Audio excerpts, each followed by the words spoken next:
This is the gameplay walkthrough of our game Grand Fishery. The game begins with a dice roll. In the middle of the board, we have a 6-sided die that players can interact with by clicking on the Roll 1 plugin found in the right-hand side. The number they roll will correlate to the number of spaces they move.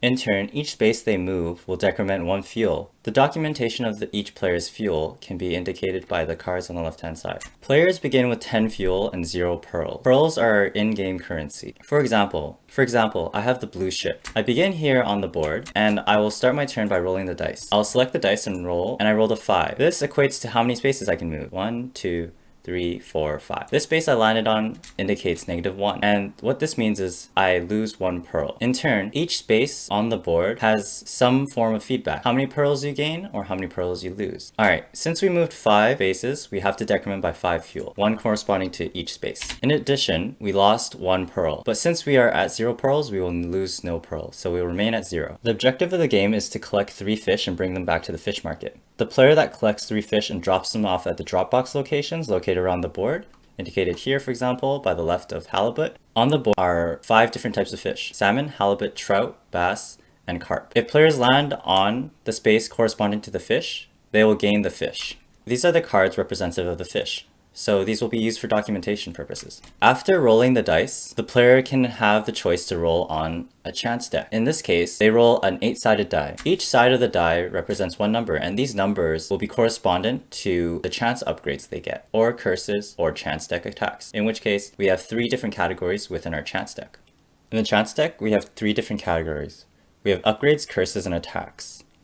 Upgrades allow you to upgrade your ship, and these are correspondent more to the movement of how you navigate the board.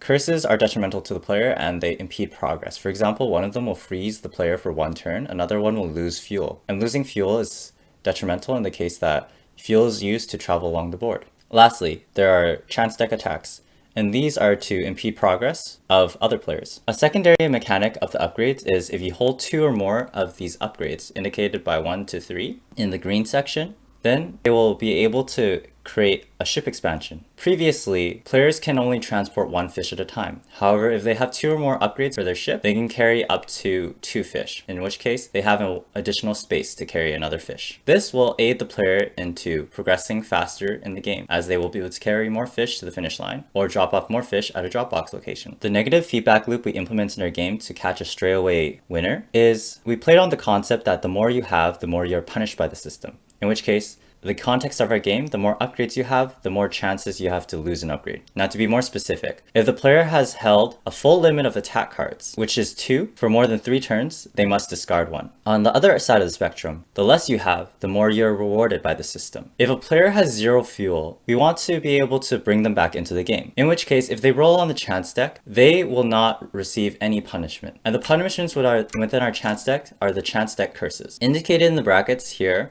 is if a player has 0 fuel and they draw a frozen, they will not be frozen. If they lose fuel, they will gain 2 fuel.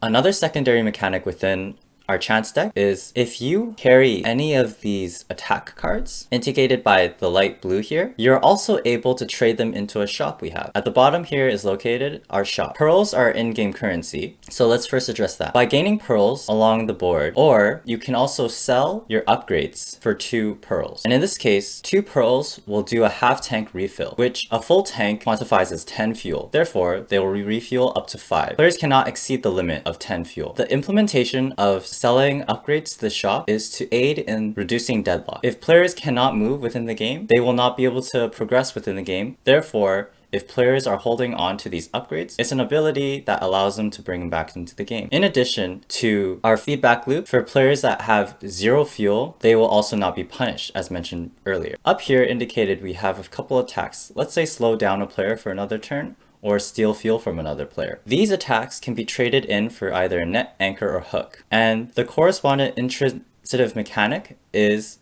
net beats anchor, anchor beats hook, and hook beats net. This is similar to rock, paper, scissors. However, this is embedded into our shop, which adds a bit more depth into the game. How these work are, if players obtained either net, anchor, or hook, they can trade for whichever they want as long as they are trading in an attack upgrade. And these are the only way to obtain one of these items of net, anchor, or hook. Using a net anchor, or hook on another player will cause them to reduce by 2 pearls. However, if you use a net on a player who has a hook, their hook will beat the net. Therefore, you would lose 2 pearls. Lastly, our positive feedback loop. It is on the topic of the more advantage cards or upgrades in attacks and currency, which are the pearls that a player has, the more they can draw from the chance deck, and the more chances they will have for advantage cards. The more advantage cards a player has, the more they can cash in, and the more resources they can buy. Thus, the more advantages a player has, the more chance they have to lose an upgrade. A player cannot hold more advantage cards than the limit, and if they held a full limit of attack cards for more than 3 turns, they must discard one.